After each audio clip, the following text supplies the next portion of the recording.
So my name is Felicia McGill. I'm 13 years old. I'm turning 14 in September the 16th. I'm from Congo. I started being sick when I was in Congo. I found out I was sick when I was 8 years old. So suddenly one day in the morning, my body started getting swollen. And then I was at the hospital. One of the people like in America came because if they come to Congo, if they see a condition like what is the condition of your heart, they can take you there and treat you and do all the stuff, help you. But my one, when they came to look at me, they didn't know what was my condition, so they can't just take me. Like, they're like, we can't do anything here. We're just giving medicine, we're trying, but she has to go to another country. So I came in 2016 with my dad. My mom stayed with my brother in Congo. So when I came here, I was also very, very sick. I didn't know really English, so the doctors were just talking because they told me first that I was just taking medicine and my parents were just telling me that. So when I started listening in English a little, I was like, the doctor, what is a heart transplant? They're like, don't you know they have to take off your heart and put in you? I was like, no, I don't know that. That day I found out I was really crying. My mommy, they called my mom because my mom was still in Congo. They called my mom. My mom was talking to her. She was like, God decides if He wants it to happen, it's going to happen. But if He doesn't want it to happen, it won't happen. So you don't need to stress. It's about God's choice. I'm going to interview my mom. So, hello, Mom. Hello. So, please, Mom, can you tell me more about yourself? Tu peux me parler de toi?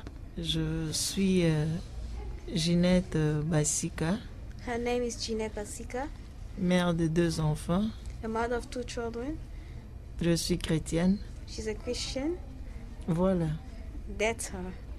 How did you feel when I left you and came with Dad? Comment tu avais senti quand je t'avais laissé au Congo et je suis venue avec papa ici?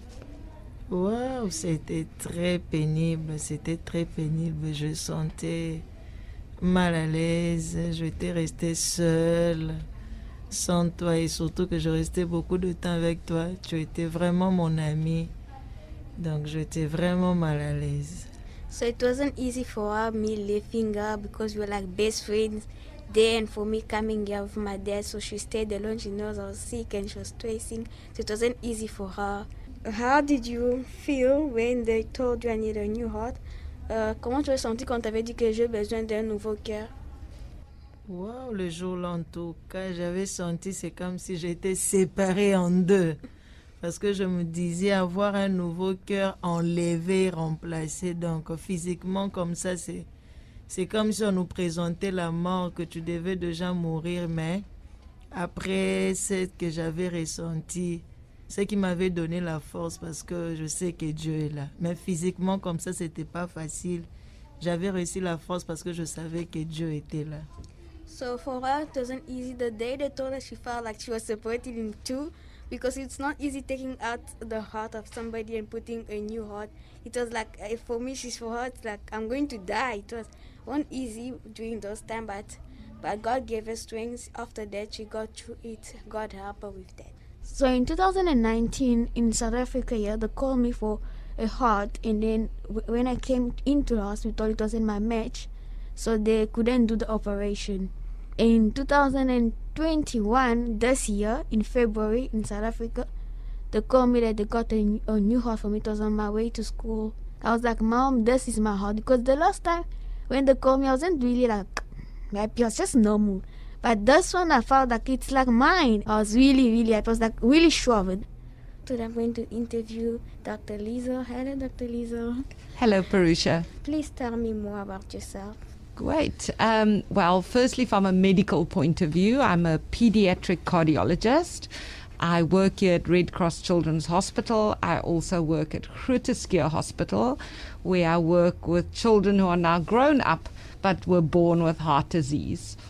I also work with another type of heart disease called rheumatic heart disease, and for that I work essentially all over the world, but mostly in Africa. Please, can you tell me more about my condition? Yeah, so your heart condition was something called a dilated cardiomyopathy. And that was essentially that your heart is actually just a muscle that pumps blood around the body. And that heart muscle started to fail. So the heart muscle was just not powerful enough to pump the blood around the body properly. It couldn't pump blood to your lungs, which made you tired and short of breath. And it couldn't pump blood to the body, which made your tummy get all swollen, the pain that you used to have in your liver, your swollen feet. And what you didn't realize is often when we took your bloods, it also showed us that your liver wasn't getting enough blood, your kidneys weren't getting enough blood.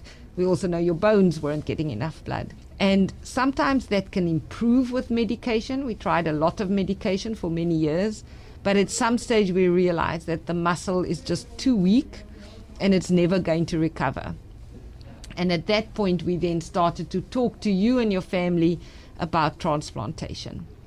So what I want to say to my donor, but she's not alive. Actually, I want to thank her a lot, her family, actually parents, for like giving that heart away and giving it to me. That was really good from them. I really thank them for that. So I want to say thank you to all my doctors and to the person who did the transplant also. I just want to thank him. And I thank you all at Pittsburgh also. And I also want to thank Red Cross Hospital, all the doctors that I've been through with a lot of the doctors. I can't say all their names. So I want to thank them very, very, very much for being there for me, for all the supports and trying to make me strong, not telling me to not give up. And I also want to thank my mom. I want to thank my family for being with me through these years. So it wasn't an easy journey. It was really a hard journey. So I want to thank everybody for that and tell every children that are sick that one day they're going to be happy. One day they mustn't worry, they mustn't question themselves a lot. They just have to live and believe that one day it's going to be alright for them.